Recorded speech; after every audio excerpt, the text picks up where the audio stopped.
Hello and welcome to another episode of Geared Toward Gear. My name is Sean and I am so glad you're here. So we're looking at a knife today that kind of saved Kershaw for me, the Kershaw Atmos. And as you may know if you've watched the channel, I've kind of been disenfranchised with the majority of the imported Chinese-produced Kershaws as of late. And I bought this one maybe a month ago on Amazon, and I've been pretty pleased with it. It is the model 4037 Atmos, and I like it. I think they did a good job with this one. So we're going to talk about it. Let's get the short version out of the way first. What we're looking at is G10 handles with a carbon fiber overlay. It is going to be 8CR13 on the blade steel. It's a flipper. The overall length is just under 7 inches. It comes in at 2 ounces. Is going to be for right or left-handed carry, tip up only, and a price tag of about $30. And I think it makes a great EDC folder. And so there's your short version. Let's do one quick size comparison with the Benchmade Mini Grip Tillion. And you'll note that they are very, very close in overall length, with the Atmos being maybe 1/8 of an inch longer. So very, very close in size to the Mini Grip Tillion. So there is that. So let's get into this and let's start with the blade. The blade, as I mentioned, is made from 8CR13 MOV. It is what it is. I'm not an 8CR13 hater. It's going to take a little maintenance, but it's all good. I don't have an issue with 8CR13. So that's the blade steel. It's a drop point, as you can see. It's got this nice swedge up top. It is a very high hollow grind, which I can appreciate. It gets pretty thin. It's super, super slicey. So I appreciate kind of that thoughtful decision to make that a hollow grind. So I'm digging that quite a bit. It's a satin finish, as you can see, and it's pretty well done on the satin there.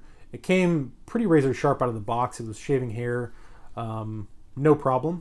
It is a Sinkovich design, as you can see, and there's again your model number and your blade steel.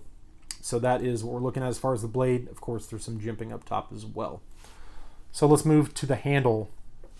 The handle length, and if I didn't mention, the blade length is 3 inches, and that's a true 3 inches. You get 3 inches of actual cutting edge, which is nice. The handle is 4 inches. Again, it's G10 with that carbon fiber laminate overlay, and it's got some liners, a backspacer, some hardware, so we'll talk a little bit about that. So there's your hardware, stainless steel, black in color. Nothing really to write home about. You do have this nice oversized pivot. It's kind of decorative. And then on this side, same thing. And that's where you have your Torx adjustment. The carbon fiber laminate overlay looks fine. They did a good job as far as like fitting it in there. I would have been just as happy with just solid G10. I don't necessarily need that carbon fiber overlay, but it certainly doesn't look bad.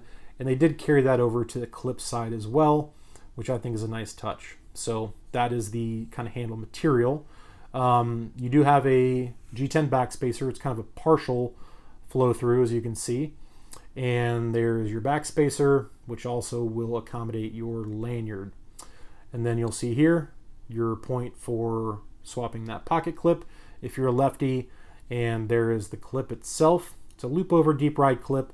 Super easy in the pocket. It has really, really good strong spring tension, so the retention itself in the pocket is pretty good, considering it runs on pretty smooth carbon fiber laminate. So as far as the handle, no issues. As far as liners, there's only one, and it's going to be the liner lock on this side. On the show side, you have no liner. It's just the G10, and that is just fine by me. It's plenty strong, and it comes in at 2 ounces, and that's one of the reasons why it can be so lightweight. So I appreciate the fact that they just left out the liner altogether off of one side, and so that's all good. It is a liner lock, and as you'll notice, there's plenty of real estate to get your finger in there to disengage that liner lock, which I appreciate. The liner lock itself is not textured or jimped in any way, so but there's just plenty of room to get in there and disengage it and flip it. So I think the disengagement is a breeze. Super fun to fidget with. So let's talk about the action. This runs on KVT ball bearings, so it's going to have a very smooth action, obviously. It's very snappy.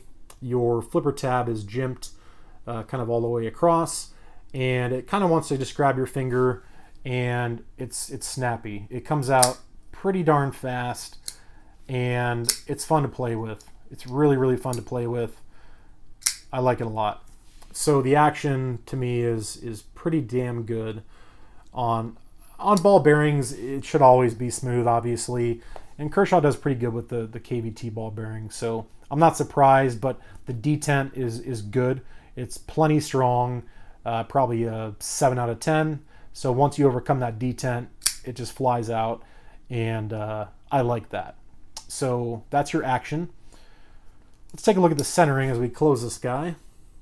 Right down the center, absolutely perfect. Couldn't possibly be more perfect. So again, overall quality control, fit and finish is far better on this knife than I've seen on a number of Kershaws lately, and so for that I am happy. The lockup is super strong, up and down, side to side. There's no play, no lock rock, nothing like that. So good on the lockup. It's probably 40%, something like that. Pretty standard fare as far as liner locks, and it is super smooth. Like, my thumbnail will protect me, but as I disengage that lock, it just wants to kind of fall closed. So really super smooth. The texture on this knife is really just the flipper tab and the jimping on the spine of the blade. There is a little bit on the backspacer that we saw. It's not super functional, I wouldn't say, but it is there. And they did a good job on the jimping. I think the way it's cut in there, it is functional, and I like it. There's your flipper tab, which kind of becomes your guard, which is textured. Otherwise, it's pretty smooth. The one thing I wish they would have done, and I say this pretty often, is just kind of further refine and rounded over the handle scales to avoid kind of some of these 90-degree transitions. Although this is a $30 knife, so we have to understand how much we're paying, and you get what you pay for. So not the end of the world. You can knock that down with some sandpaper, and it wouldn't be a huge issue. So at this price point, I don't necessarily expect it, or I should say I'm not surprised that there's no, that it's not totally contoured and chamfered. So not something that I'm going to overly complain about not having. Ergonomically speaking, it's plenty comfortable for an EDC folder. It's not a hard to use folder. It's a 2-ounce, 3-inch bladed knife. I did go through some cardboard and a hammer grip, a good bit of it, and it was fine. It was plenty comfortable. Little hot spot from the pocket clip, but not too bad.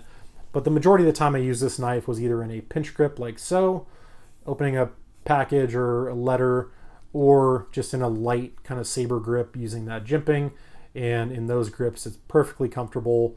If you really bear down in a saber grip as hard as you possibly can, you are going to feel some hot spots from kind of those 90-degree angles. As you can see, those marks on my hand where it just kind of dug into that channel. But that's the case on most knives. If you bear down in a saber grip, so I'm not too concerned. Again, in a hammer grip, if I bear down, I don't get too much as far as hot spots. So ergonomically, I think it's just fine. It's on the smaller side, so just keep that in mind as far as your hand size. For me, it's a kind of a 3.5 finger grip, but again, for EDC, I'm really never bearing down. It's always kind of a loose grip, and in that capacity, it works just fine. No complaints whatsoever. So all things considered, for $30 to get, G10, a cheaper blade steel, but one that I'm fine with, and really excellent fit and finish, an amazing action, strong lockup, all those things, I'm happy. I'm very happy with this purchase. It's performed quite well. Let me grab a piece of paper here. We'll just do a quick slice or two. I haven't touched up the edge or anything since I've got this, other than like wiped it down, gone through some cardboard, gone through some paper, and it's still a razor with that flat grind. Let's see if I can get close enough to and focus enough to shave some hair here. I have very light hair, and that hair is gone now. So hair shaving sharp out of the box and after going through some cardboard and some paper. So I don't really have a bad thing to say about it. I think the Kershaw Atmos is a good design by Sinkovich. I think it looks nice, and I think for $30, if this is representative of the quality control on this particular model, then I don't think you can go wrong. And I've really enjoyed it. So that has been the Kershaw Atmos. Thank you all so much for watching. I really do appreciate it. And I'll talk to you soon.